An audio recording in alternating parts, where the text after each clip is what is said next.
Now, I had never heard of Azapac, but they sound like an outfit that is sorely needed, and not just in the United States. Dr. Michael Rectenwald is an author, professor, and the founder of Azapac. Let's meet him and find out more about it. Michael, thank you very much for joining us. Just for people like me who haven't heard of the Azapac, what's your intention? Who are you? Ontologically identify this new movement, please. Sure. So Azapac stands for Anti-Zionist America Political Action Committee, and we were founded in order to de-Zionize the United States. You know, I've heard it said that, unless we end the occupation in Palestine, we will all be enslaved. I argue that unless we end the occupation of Zionism in the United States, the people in Palestine and other places around the Middle East are in grave jeopardy. So it is necessary to de-Zionize the American political class before we are able to stop future genocides like the one that's underway right now. It is incumbent upon us as Americans to oppose the political operatives that are enabling the slaughter, the mass slaughter of civilians in the Gaza Strip. The Azapac was founded to do just this. We believe that we need to de-Zionize the U.S. government in order to save the world and bring peace to the region, and to also stop the extortion of the American taxpayer, who's being extorted to pay for this genocide. This is just an outrage that we are actually paying for Israel to commit atrocities against the Palestinians and their other neighbors, like in Lebanon and elsewhere. Well, I'll come back to that latter point, but from someone of my age, I'm acutely aware that you don't have to be an Arab or a Muslim to be slaughtered by the United States of America. When I was 14 years old, I was on the streets of Grosvenor Square at the U.S. Embassy protesting the slaughter of thousands of Southeast Asian people in Vietnam, in Cambodia and Laos. I've seen the United States massacre all kinds of people. So the problem is empire, is it not? Rather than the specific relationship between the empire and the state of Israel. Well, we might differ a little bit on that. I think that the empire of the U.S. has been hijacked by Israel, so to speak, by the Zionist interests of Israel. We've seen the most blatant display of Zionist takeover in the United States over the past several months of the Trump administration. Of course, we also saw Biden abiding by all of Israel's wishes.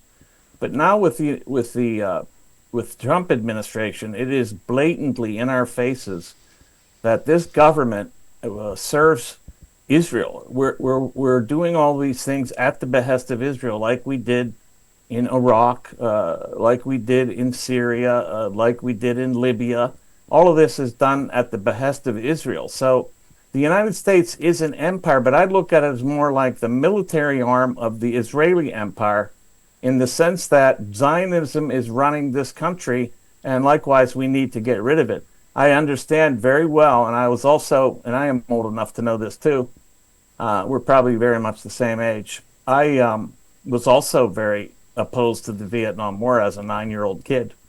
And certainly the United States has committed mass atrocities in the past, but now it is now being done to Israel's benefit, so-called, and at their behest. And so our real immediate need is to get rid of Zionism from the U.S. government. We have, I think, almost all of the congressmen and most of the Senate are completely Zionized. They have been bought off by AIPAC, J Street, Kufi, and other lobbies here in the United States. And we need to counter that. So Azapac is meant to pool the resources of Americans across the country. We are not billionaires like the people that fund APAC, but together we can counter their totally inordinate and disproportional influence over the U.S. policy. Well, we definitely do differ on that, on the global analysis, but we certainly both agree that the unholy, and it is literally unholy, alliance between the power circles in the U.S. and the junta that runs the state of Israel has to be broken. And it's undoubtedly the case that the American taxpayer gives $3.8 billion every year, any year, and billions more in special years like the last two, and 100 million of that or so is kicked back into the American political class to guarantee the endless support for Israeli crimes. That much is clear. And Trump, unwittingly maybe, confirmed that just the other day, it might have been yesterday, when he was talking in terms of awe, how awed he was at the sheer power of the Israel lobby in America. But he went on to say that it's losing its grip, that it is losing steam because of the event, he implied, because of the events of the last 23 months, and also because of the hard work of people like you. Do you share his analysis? Is the lobby weaker now than it was before? Well, I think everything that comes out of these people's mouths is perhaps the direct inverse of the truth.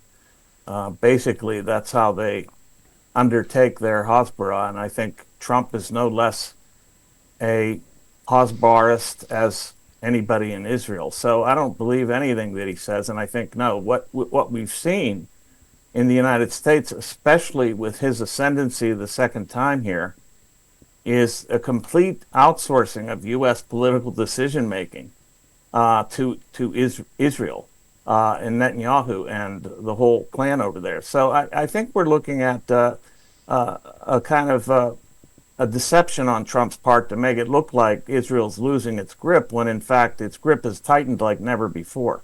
I don't see any indications of that except for two congressmen, Marjorie Taylor Greene and Thomas Massey, the only real holdouts from the Zionist infiltration that has been undertaken here.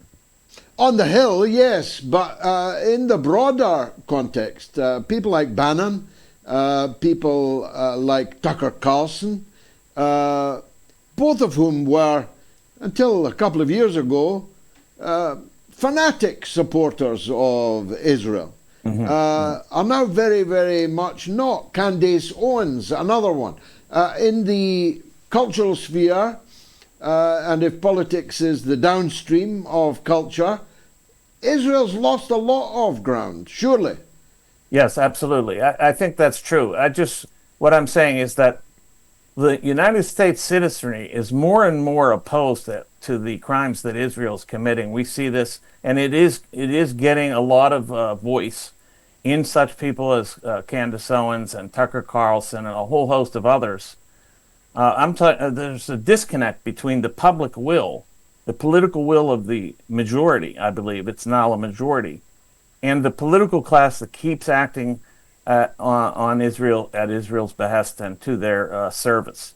So that's the kind of conflict that I see as very prominent right now, and this is the reason why I think the moment was right to found a PAC that will explicitly oppose this kind of usurpation of our government.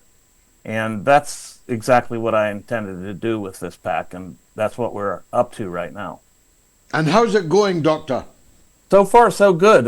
We're doing well. We're off the ground. We're filed with the FEC. We're filed with the IRS, which are big big agencies here to deal with, and we're open for business as far as getting donations. We're already eyeing candidates for the 2028 midterm elections and local candidates as well for other elections.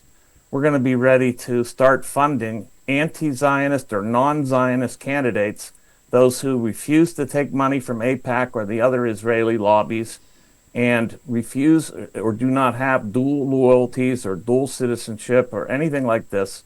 All of this, we want candidates, and I think this is a very interesting irony, frankly, that nationalism would actually serve the world at large. Nationalism in the United States will serve the world at large if America puts itself first, its citizens first. It saves lives worldwide because we're being extorted to pay for this. If we put our own interests as Americans before anything else, then ironically, that nationalism translates into greater peace throughout the world.